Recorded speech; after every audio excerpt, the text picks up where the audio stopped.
This is Jarrod Horak for the RunawayHorse.com, and I'm back for my second video this week. I just looked at my Travers Stakes in the first video, and that one's for Saturday, August 8th. This video, Sunday, August 9th, the Ellis Park Derby.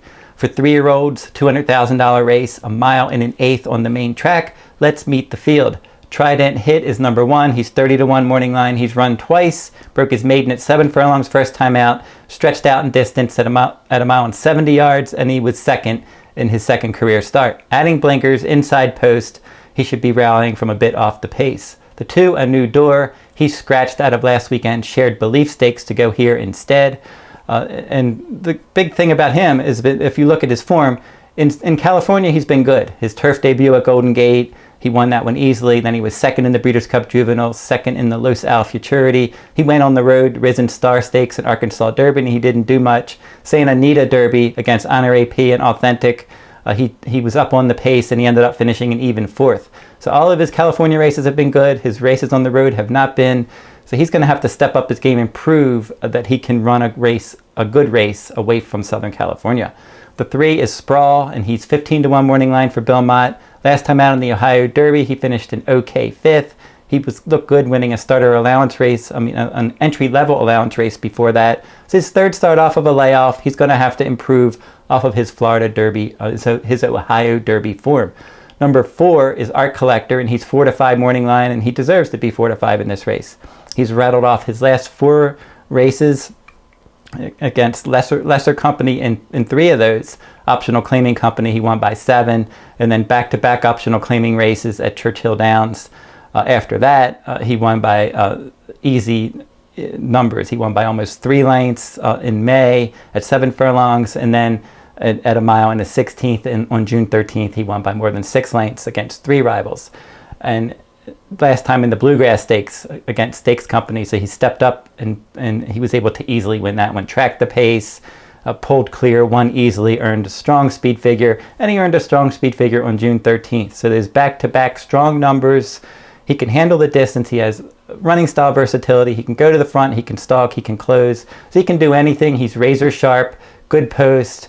There's just a ton to like about this horse, and most likely, if he runs anywhere near the Bluegrass, he's going to win this race. The 5, Necker Island, I thought he ran okay in the Indiana Derby.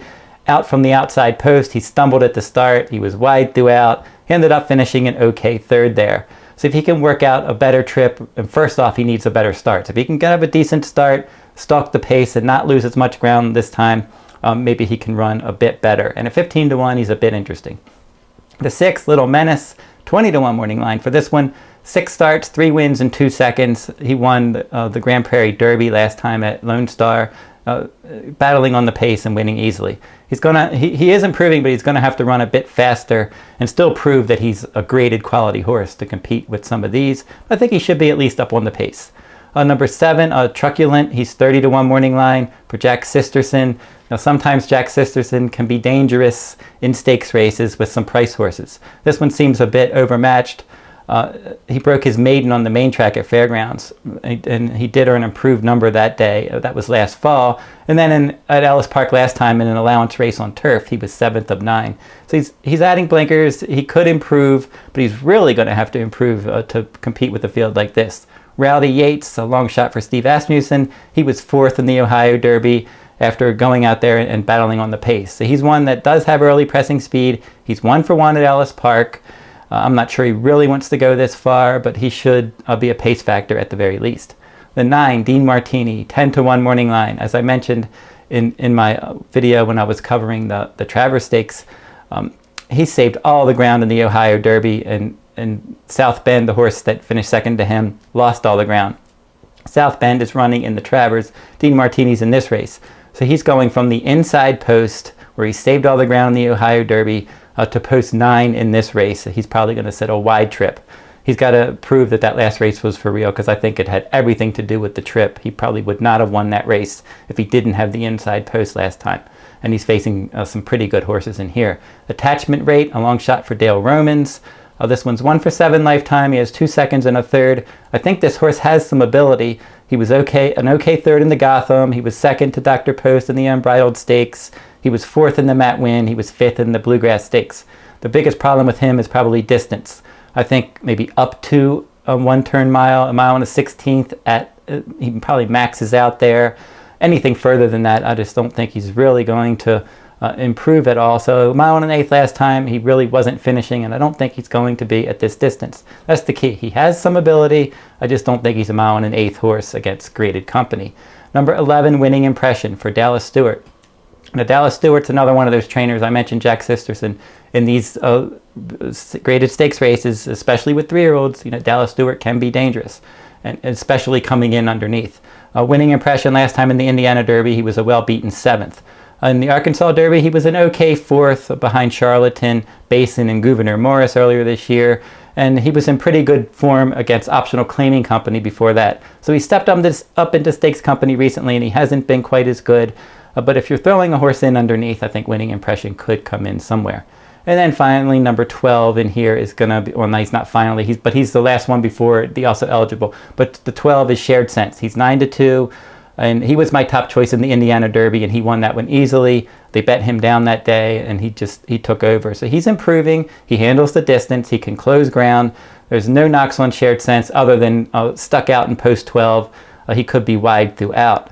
And then the also eligible in here is the 13 Rogue Element. And he's a maiden. He's 0 for 7. He has a 2nd and a 3rd. So he's one that I just think he's just outclassed in here. In a maiden race last time, he was 3rd. Before that, in the Ohio Derby, he was 7th of 13. So he's probably going to be up against it if he does get in. So I think Shared Sense is one you can use underneath. Winning Impression, definitely for, I mentioned, for Dallas Stewart. I think he's going to be my live long shot in here. I'm going to look and try to get him somewhere in underneath. Necker Island is another one that I think I want to try to get somewhere in there if he can work out a trip and get a better break this time. But I can't go against our collector. He just looks like a standout in this race.